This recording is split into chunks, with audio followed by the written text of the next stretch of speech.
Welcome to the Evangelism Podcast. I'm Daniel King, and today I have a special guest.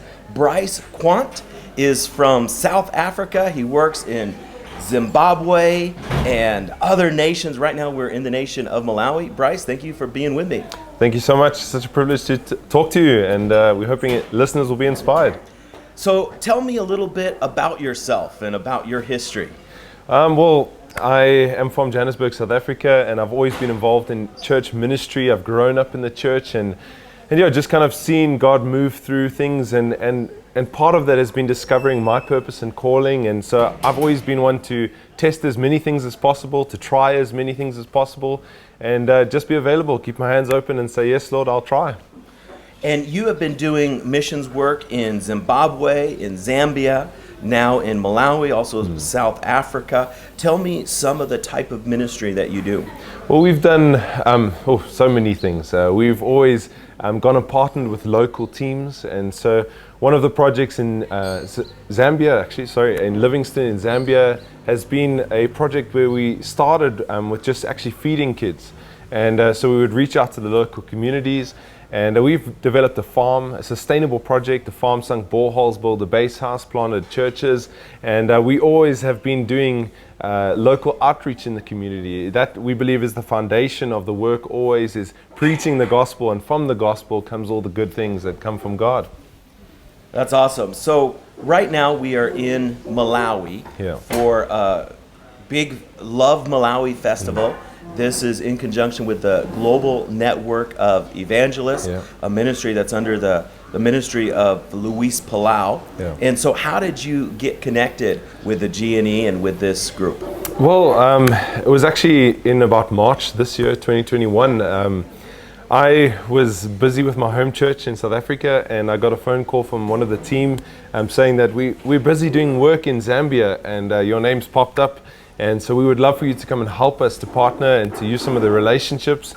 And it was all God. And so from there, the relationships have developed. And I joined the team in April in Zambia, and then came onto the team for the planning for this trip. And now we're here and doing awesome ministry with awesome people.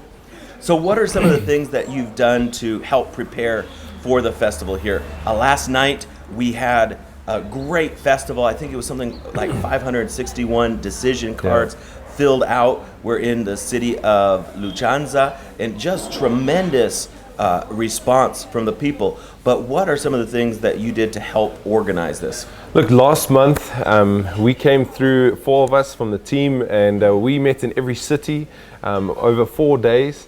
And we were preparing pastors. So a big thing for us is to prepare the local team. This is about the local church as well. And so we want the local church to be prepared, to be ready, not just to receive the salvations, but to work with people. In the end, as much as it's about evangelists partnering, coming, making these things happen, it's about the local church continuing the work of ministry here. So a lot of meetings, a lot of preparation. And so on the ground, sure, there's so much to when you think about it. We've had non-stop meetings with schools, with pastors, prisons, chaplains, evangelists, and networks of pastors, networks of evangelists, and all just kind of sharing the vision for what these love festivals are about.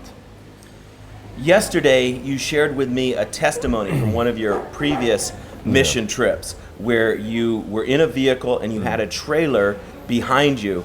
Tell me about the tragedy that happened and then the testimony of how God rescued you. We were taking a team to Zambia, and so this was in 2013, and I'll never forget it. It was as clear as daylight. We were driving through Botswana, and there's a strip in Botswana where there is literally nothing on the road. So very empty, open, and we were driving, and as we were driving, the axle or the leaf springs just kind of popped off, and so the whole trailer came apart. And we just had to stop, and we decided to offload the trailer as a team and pack what we could into our vehicle. And we prayed together. We said, God, we really need you to come through for us, but we need to carry on with the mission of God. And so we locked the trailer and decided, well, we're going to carry on and trust what is His to the Lord. And as we were traveling, we were about to get traveling, and we prayed again, and this vehicle came driving up to us. And it's the middle of nowhere. So if you can imagine an open road, kind of desert-like, and this vehicle stops. And the guy gets out of his vehicle and he says to us, you know what? I've got a welding machine and a generator in the car. I can fix this for you. And so we had already prepared the trailer for him. We had emptied it, and we were able to, as a team, just kind of lift it up on the side, and he welded everything back together. And we were able to load things back in. And as he was done, he just kind of said, go well, cheers, goodbye. And for us, we thought, wow, this is like an angel. And so we were able to load the vehicle full again and carry on with the mission. And you know, one of the most amazing testimonies about this whole trip is, you know, many people after that, even throughout the trip, just said, wow, the power of prayer. The power of prayer. So God can use what seemed like a disaster for His glory. That's amazing. You're in the middle of nowhere. The axle on the trailer falls off, and God sends a welding machine and a generator in the middle of nowhere to help you deal with this situation. Isn't that amazing how God provides? He is Jehovah Jireh, the God that provides for us. Even when we don't know what we need, He already has an answer on the way. So tell me some of what you see yourself doing in the future. What future dreams do you have of what you want to accomplish for God? Sure. Personally, I love partnership. I love working with teams. I love showing people the mission.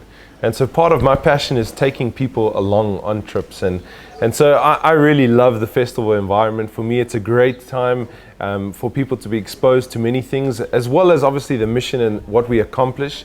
But I really enjoy taking people along. Like, we have a young man with us now, and so it's a privilege for him. It's his first time ever doing something like this. And it's a great opportunity to expose people to what God is doing around the world, and for them to unlock what's inside of them. And so part of my real, I would say, gifting but passion is to see others come alive. And so that's really something inside of me. Is my dad always says to me, he's always said, keep your hands open, because what God places in is to go through you. And so he says, the moment you close your hands, God can't give it anymore. So I love just keeping my hands open and allowing God to move things through me.